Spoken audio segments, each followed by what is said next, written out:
Good morning. This is Tom Wittek with eXp Realty.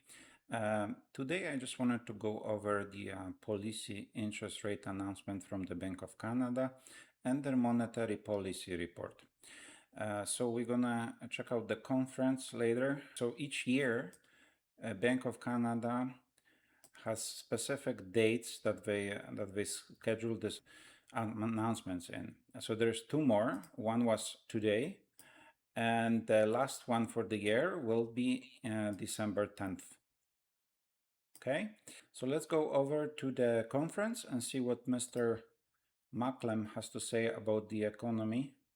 This is October 29, 2025. Today, the bank lowered the policy interest rate a further 25 basis points, bringing it to 2.25%.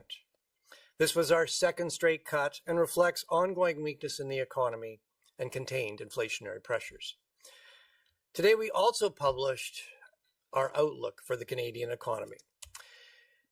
Putting those two things together, we have four main messages. First, U.S. tariffs and trade uncertainty have weakened the Canadian economy. We expect very modest growth through the rest of the year, with some pickup in 2026. Second, while this weakness is restraining price increases, the trade conflict is also adding costs for many businesses, putting upward pressure on inflation. We expect these opposing forces to roughly offset, keeping inflation close to the 2% target. And third, to support the economy through this period of adjustment, we have lowered our policy rate by 50 basis points over the last two meetings and by 100 basis points since the start of the year. Finally, the weakness we're seeing in the Canadian economy is more than a cyclical downturn. It's also a structural adjustment.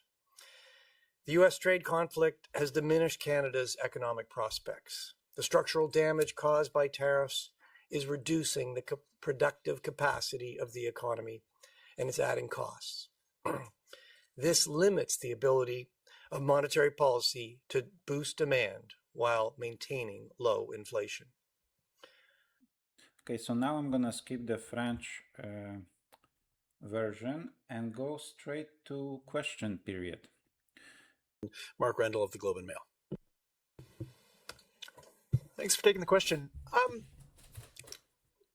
We have the policy rate only at the lower end of kind of the neutral range. It's not in deeply stimulative territory, and yet your projection for the economic outlook is pretty bad. It's pretty weak. And you talk about the kind of constraints on monetary policy in stimulating the economy when we're going through this kind of structural shift. Can you unpack that a little bit? Why are we not talking about more stimulus from the Bank of Canada when we are talking about a very weak economic outlook and one that, you know, there's going to be permanent scarring from the U.S. trade policy?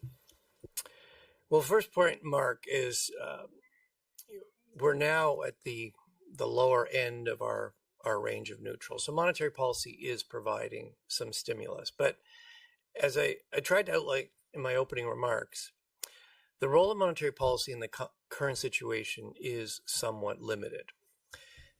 You know, what we're going through is not just a cyclical downturn. And what do I mean by cyclical? Cyclical means, you know, you go down and you come back up. You go back to your previous trend path. It's not just a cyclical downturn. Part of it is a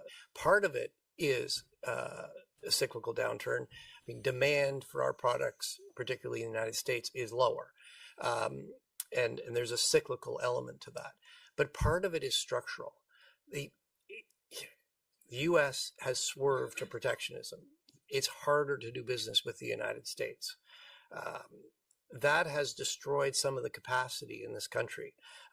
It's also adding costs. Businesses are looking for new markets. They're reconfiguring their supply chains. That adds costs. So, you know, the fact that this is partly structural and the fact that it's adding costs limits the ability of, or limits the role of monetary policy in boosting demand while keeping inflation low. So, I mean, just to sort of unpack that a little bit more for you, you know, what can monetary policy do? Well, first of all, you know, monetary policy let me start with what it can't do. I mean, monetary policy can't target specific sectors. It can't target the hard-hit sectors, aluminum, steel, autos. It can't help companies find new markets. It can't help companies reconfigure their supply chains. What it can.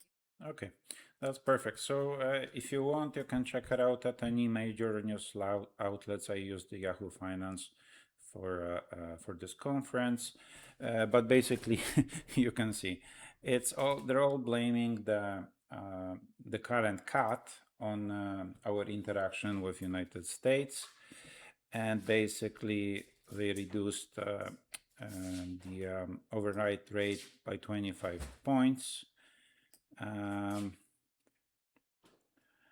This is due to Canada GDP declined by 1.5%. The employment is not doing that great. War with the United States, and weaker economy,